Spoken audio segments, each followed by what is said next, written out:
ఎడారి నీళ్లను హరితవనంగా మార్చిన మహిళా మూర్తులు వాళ్ళు. కరువు ప్రాంతాన్ని సస్యశ్యామలం చేసిన ఘనత వారికి దక్కుతుంది. అలా ఎండిన భూముల్లో తేనె శాతాన్ని నింపి కలియుగ భగీరథులుగా మారారు. ఇంతకు ఎవరు వీరు, ఎక్కడుంటారో ఇప్పుడు తెలుసుకుందాం. అది భారత్లోని ఉత్తరాది ప్రాంతం. వ్యాపారపరంగా అభివృద్ధి చెందిన గుజరాత్కు పక్కనే ఉంటుంది. అదే పింక్ స్టేట్గా పేరొందిన రాజస్థాన్.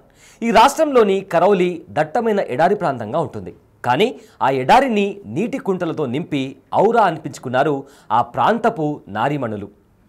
కరుడుగట్టిన కరువు ప్రాంతం కావడంతో ఈ ప్రాంతంలో ఉపాధి లేకుండా పోయింది. దీంతో అక్కడి పురుషులు బండిపోట్లుగా మారి దోపిడీకి పాల్పడేవారు. ఈ నేపథ్యంలోనే నారీశక్తి తమ ఆలోచనలకు పదును పెట్టింది.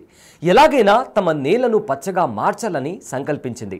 అంతటి ఎడారిని నీటి నిలువ ఉన్న ప్రాంతంగా ఎలా మార్చారన్న సందేహం మీకు కలగొచ్చు. దానిపై పూర్తి వివరాలు ఈ వీడియోలో తెలుసుకుందాం. రాజస్థాన్లోని కరౌలి జిల్లాలో ప్రకృతి పగబట్టింది. దీంతో వర్షపాతం తగ్గింది. ఒకప్పటి పచ్చని భూములు బంజరు భూములుగా మారాయి. వ్యవసాయంతో పాటు పాడి పరిశ్రమ కుంటుపడింది.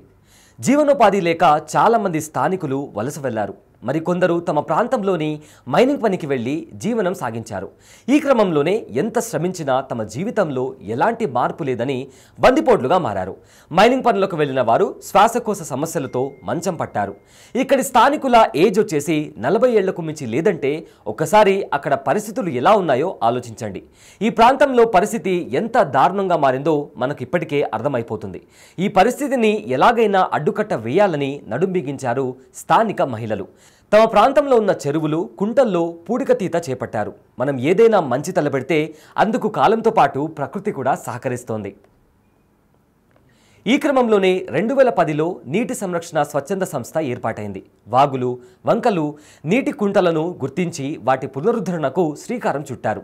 కేవలం స్వచ్ఛంద సంస్థలు, ప్రభుత్వాలపైన ఆధారపడకుండా స్థానికులు కూడా తమ ప్రాంత అభివృద్ధికి పాటుపడ్డారు.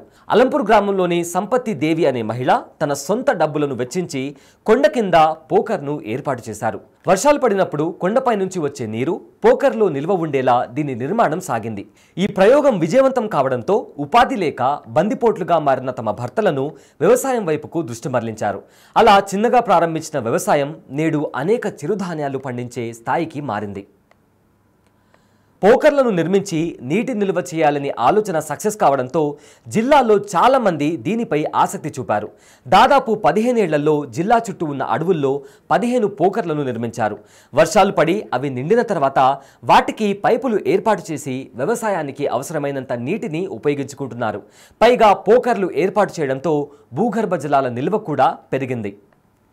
నాడు ఎడారిగా మారిన ప్రాంతంలో ప్రస్తుతం 10 అడుగుల లోతు గుంత తవ్వితే నీళ్లు కనిపించేలా పరిస్థితులు మారిపోయాయి.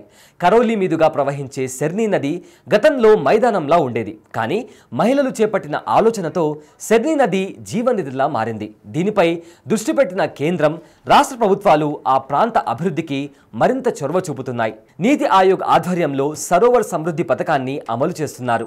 ఇందులో భాగంగా గ్రామీణ ప్రాంతాల అభివృద్ధిపై ఫోకస్ పెట్టి 1000 నీటి వనరుల పునరుజ్జీవనం కోసం కార్యాచరణ రూపొందించారు. స్థానికంగా ఎండిపోయిన చెరువులు, బావుల్లో పూడికతీత కార్యక్రమాన్ని చేపట్టారు. అటవీ ప్రాంతాన్ని మరింత అభివృద్ధి చేసి నీటి వనరులు సమృద్ధిగా ఉండేలా చర్యలు తీసుకుంటున్నారు.